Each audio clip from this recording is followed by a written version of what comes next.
If you don't mind, we're going to talk to another great author. Let's hear. Who's awaiting our call. Good. Oh, and I need to look in my book. See, I did it wrong. Too much media. While you're doing that, I'll just say it's Fast Media, Media Fast again for people who are interested. And the publisher is? Gaeta, G-A-E-T-A Press. Gaeta Press. Put it in Google. Frank Dello Stritto, talk about movies. Frank, you're here with Tom Cooper and Joe V. Okay. Good to meet you, Tom. Nice meeting you, Frank. Thank you. And we got 5 minutes to talk about Jeanne Cagney. Is she related? Oh, yeah, it's her sister, and usually she played good girl roles, but she's kind of the femme fatale in this movie, and when she plays a role more akin to what her brother would play, you can see that the resemblance jumps right out at you, so you'll have no trouble seeing that that's Gimme Cagney's sister. Wow.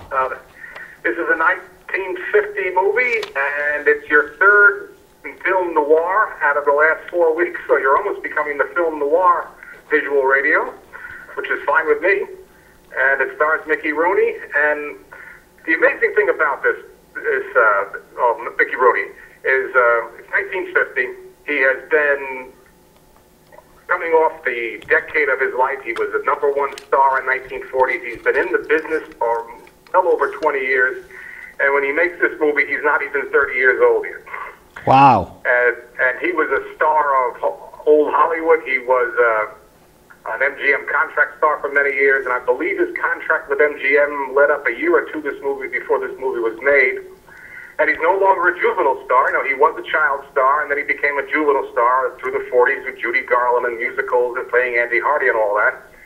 And, you know, the traditional movie market pretty much collapsed after World War II, and that's when film noir took hold. And Mickey Rooney, you know, a veteran, a former top star, who, by the way, is only a child. He's only 29 years old, is pretty much cut loose by the studios, and he's out on his own. He's trying to reinvent himself. And he's very good in this movie. And in general, we tend to underestimate him as an actor because his persona as a young actor was so strong, as a child star and as a juvenile star. And the 50s will be a difficult decade to him.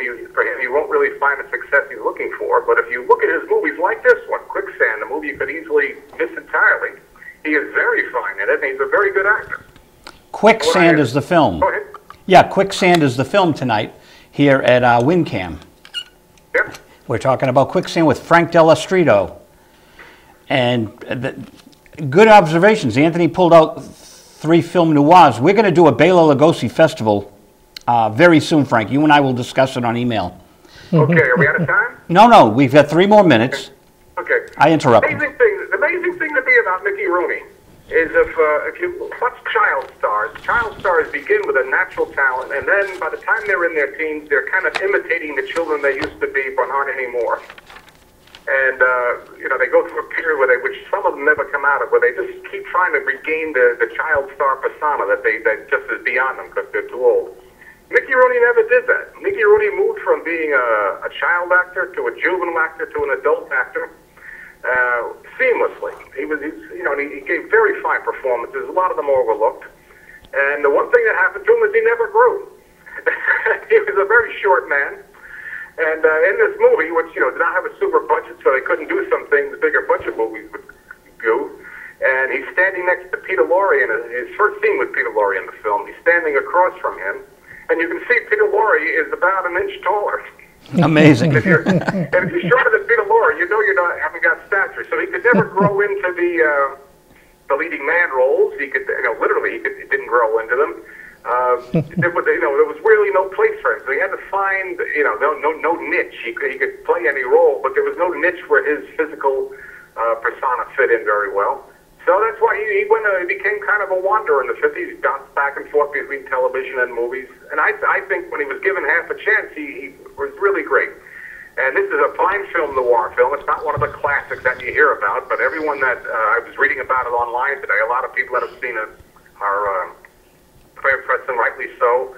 I saw this many years ago, and I was able to grab a few minutes more today, and I was watching it as you called, and I was looking forward to your call, but I wasn't worried because I was enjoying the movie so much. So I think anybody that stays tuned for this is going to really enjoy themselves. And that's our time, like the Oracle says in the Matrix, our time is up, Frank. Next week we move to Thursdays. What do you think of that? Thursday's fine. I usually collapse on Friday after work, so Thursday I'll have a bit more pep. Oh, cool. Well, you're very energetic now. Thank you so much, man. Talk to you soon. Bye-bye. All right, bye. And that's our show for tonight. The Oracle says our time is up. Thank you.